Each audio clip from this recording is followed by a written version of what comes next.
مسند احمد 17270۔ اف آمینو، کیا بھلا وہ امن میں آ گئے، ان تأتیہم کہ آ جائے ان کے پاس، غاشیاتن ایک چھا جانے والی، من عذاب اللہ اللہ کے عذاب میں سے، او تأتیہم الساعۃ بغتۃ یا اچانک ان پر قیامت ہی آ جائے، وہم لا یشعرون اور وہ اس کا شعور بھی نہ رکھتے ہوں۔ یعنی کیا شرک کرنے والے بے خوف ہیں کہ اللہ تعالیٰ کے احکامات کی نافرمانی کرنے والے بے خوف ہیں کہ ان پر اللہ کے عذاب میں سے کوئی ایسا عذاب آئے جو ان کو گھیر لے اور ان کی جڑ کاٹ دے؟ وَهُمْ لَا يَشْعُرُونَ اور وہ اس کا شعور بھی نہ رکھتے ہوں، کیونکہ وہ اللہ کے عذاب کے مستحق بن چکے، بس وہ اللہ کے ہاں توبہ کریں اور ان اسباب کو دور کریں جو ان کے لیے عذاب کا باعث ہیں۔ جیسا کہ سورہ الاعراف آیت 97 سے 99 میں اللہ تعالیٰ نے فرمایا، تو کیا بستیوں والے اس سے بے خوف ہو گئے ہیں کہ ہمارا عذاب ان پر رات کے وقت آ جائے اور وہ سوئے ہوئے ہوں، اور کیا بستیوں والے بے خوف ہو گئے کہ ان پر دن چڑھے ہمارا عذاب آ جائے اور وہ کھیل رہے ہوں؟ کیا پھر وہ اللہ کی تدبیر سے بے خوف ہو گئے ہیں؟ تو اللہ تعالیٰ کی تدبیر سے بے خوف نہیں ہوتے مگر وہی لوگ جو خسارہ اٹھانے والے ہیں۔ کل ھذہ سبیلی، آپ کہہ دیں یہی میرا راستہ ہے، ادعو الی اللہ میں بلاتا ہوں اللہ کی طرف، علی بصیرۃ بصیرت پر، انا ومن اتبعنی میں اور جو کوئی پیروی کرے میری۔ اللہ تعالیٰ نے نبی صلی اللہ علیہ وآلہ وسلم سے فرمایا کہ آپ کہہ دیں یہ اللہ کا راستہ ہے جس کی طرف میں تمہیں بلاتا ہوں، یہ راستہ اس کی جنت تک پہنچاتا ہے، یہ علم کا راستہ ہے، جیسا کہ نبی صلی اللہ علیہ وآلہ وسلم نے فرمایا تھا کہ جو شخص علم کے راستے پر چلتا ہے اللہ تعالیٰ اس کے لیے جنت کا راستہ آسان فرما دیتا ہے۔ ابو داؤد۔ یہاں نبی صلی اللہ علیہ وآلہ وسلم سے کہا جا رہا ہے کہ آپ مشرکین سے کہہ دیں کہ ایمان باللہ اور توحید کی طرف لوگوں کو بلانا میرا طریقہ، میرا مسلک اور میری سنت ہے، میں اپنے دین کے بارے میں پورے علم اور یقین پر ہوں، اور میری پیروی کرنے والے بھی اسی طرح اللہ تعالیٰ کی توحید کی طرف بلاتے ہیں جیسے میں پورے یقین اور بصیرت کے ساتھ بلاتا ہوں۔ وَسُبْحَانَ اللَّهِ اور اللہ تعالیٰ پاک ہے، وَمَا أَنَا مِنَ الْمُشْرِكِينَ اور میں مشرکوں میں سے نہیں ہوں۔ یعنی اللہ تعالیٰ ان تمام باتوں سے پاک ہے جو اس کے کمال کے منافی ہیں اور اس کے جلال کے لائق نہیں۔ تفسیر سعدی۔ تسبح لہ السماوات السبع والارض ومن فیہن وان من شیء الا یسبح بحمدہ ولکن لا تفقہون تسبیحہم انہ کان حلیما غفورا۔ ساتوں آسمان اور زمین اور جو ان میں ہے سب اس کی تسبیح کرتے ہیں، اور کوئی چیز نہیں مگر اس کی حمد کے ساتھ تسبیح بیان کرتی ہے، لیکن تم ان کی تسبیح نہیں سمجھتے، یقیناً وہ ہمیشہ سے بے حد بردبار نہایت بخشنے والا ہے۔ سورہ بنی اسرائیل 44۔ وما انا من المشرکین اور میں مشرکوں میں سے نہیں ہوں، یعنی میں تو اللہ تعالیٰ کے لیے خالص ہوں اور دین کو اس کے لیے خالص کر کے اس کی عبادت کرتا ہوں۔ وما ارسلنا من قبلک الا رجالا اور نہیں بھیجا ہم نے آپ سے پہلے مگر مردوں کو، نوحی الیہم ہم وحی کرتے تھے ان کی طرف، من اہل القری بستی والوں میں سے۔ اللہ تعالیٰ نے انسانوں کی ہدایت کے لیے مردوں کو ہی رسول بنا کر بھیجا۔ مقام رسالت نہ تو فرشتوں کو ملا، نہ جنوں کو اور نہ ہی عورتوں کو۔ انبیاء جو تھے وہ شہروں کے رہنے والے تھے، صحراؤں کے رہنے والے نہیں تھے۔ سب انبیاء صحیح رائے رکھنے والے، کمال درجے کی عقل رکھنے والے تھے۔ افلم یسیروا فی الارض تو کیا انہوں نے زمین میں سفر نہیں کیا، فینظروا کہ وہ دیکھیں، کیف کان عاقبۃ الذین من قبلہم کہ ان سے پہلے لوگوں کا انجام کیسا ہوا۔ اللہ تعالیٰ نے نبی صلی اللہ علیہ وآلہ وسلم کی قوم کے بارے میں فرمایا کہ کیا نبی صلی اللہ علیہ وآلہ وسلم کو نہ ماننے والوں نے دنیا نہیں دیکھی، یعنی جب وہ آپ کی بات نہیں مانتے تو ذرا دنیا کو گھوم پھر کر ہی دیکھ لیتے کہ رسولوں کو جھٹلانے والی قوموں کا کس قدر خوفناک انجام ہوا۔ دوسروں کے انجام سے سبق حاصل کرنے کے لیے اس وجہ سے کہا کہ اگر تم بھی ان جیسے رویے پر قائم رہے تو تم پر بھی عذاب نازل ہو جائے گا۔ اگر لوگ پچھلی قوموں کی ہلاکت سے آگاہ ہو جاتے تو انہیں یقین آ جاتا کہ اللہ تعالیٰ ایمان والوں کو بچا لیتا ہے اور کافروں کو عذاب سے ہلاک کر دیتا ہے۔ وَلَدَارُ الْآخِرَةِ اور یقیناً آخرت کا گھر، خَيْرٌ لِلَّذِينَ اتَّقُوا ان کے لیے بہتر ہے جو تقویٰ کریں۔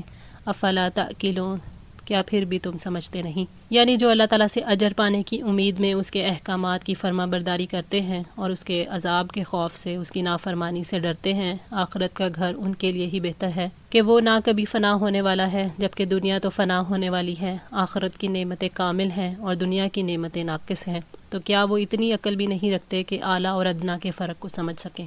حتیٰ اذا استیأس الرسل حتیٰ کہ جب رسول مایوس ہو گئے، وظنوا اور انہوں نے سمجھا، انہم قد کذبوا کہ یقیناً ان سے جھوٹ کہا گیا، جاءہم نصرنا تو ان کو ہماری مدد پہنچ گئی، فنجی من نشاء پھر جسے ہم نے چاہا اسے بچا لیا گیا۔